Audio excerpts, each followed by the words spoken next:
ایک شخص اپنی پیداوار کے 3 حصے کرتا تھا۔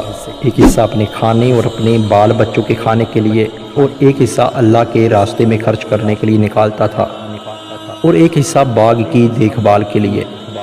وہ ہمیشہ ایسا ہی کرتا تھا، اس لیے اس کے کھیت میں اللہ تعالیٰ کی طرف سے برکت ہوتی اور اس کی کھیتی ہمیشہ سرسبز رہتی۔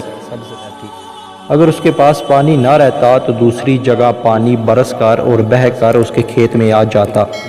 ایک مرتبہ کا واقعہ ہے کہ ایک شخص جنگل میں جا رہا تھا۔ اچانک اس کے کان میں ایک آواز آئی کہ کوئی بادلوں سے کہہ رہا ہے، اسحاق حدیقۃ فلاں، فلاں کے باغ کو سیراب کرو۔ اس باغ والے کا نام بھی لیا گیا۔ چنانچہ اس بادل نے وہاں سے ہٹ کر ایک پتھریلی زمین پر جا کر خوب موسلا دھار پانی برسایا۔ وہ پانی بہہ کر ایک نہر میں جا پہنچا۔ وہ نہر اس شخص کے باغ میں آتی تھی۔ یہ شخص اس پانی کے ساتھ ساتھ چلا کہ دیکھیں کیا ماجرا ہے اور کس بزرگ کی کرامت ہے۔ وہ نہر کے کنارے کنارے چل کر اس باغ میں پہنچ گئے۔ یہ پانی اس باغ میں نالیوں کے ذریعے پہنچ گیا۔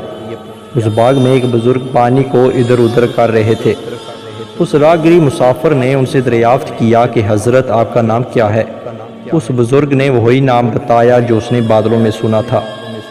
اس بزرگ نے راہگیر سے فرمایا، آپ میرا نام دریافت کیوں کرتے ہیں؟ اس مسافر نے کہا، میں نے اس بادل میں سے جس کا یہ پانی ہے ایک آواز سنی کہ فلاں شخص کے باغ کو سیراب کرو۔ اس نے آپ ہی کا نام بتایا تھا۔ وہ بادل برسا اور پانی اس نہر میں رہ کر آیا۔ اس عجیب و غریب واقعہ کی تلاش کے لیے میں پانی کے ساتھ ساتھ آیا کہ میں پہلے یہ جا کر معلوم کروں کہ وہ کیسے بزرگ ہیں۔ تو حضرت آپ کیا کرتے ہیں؟ اس بزرگ نے فرمایا کہ جب آپ نے دریافت کر لیا ہے تو میں کہتا ہوں کہ اس باغ کی کمائی کے 3 حصے کرتا ہوں، ایک حصہ اپنے بچوں کے لیے اور ایک حصہ باغ کے خرچ کے لیے، اور ایک حصہ اللہ تعالیٰ کے راستے میں خرچ کر ڈالتا ہوں۔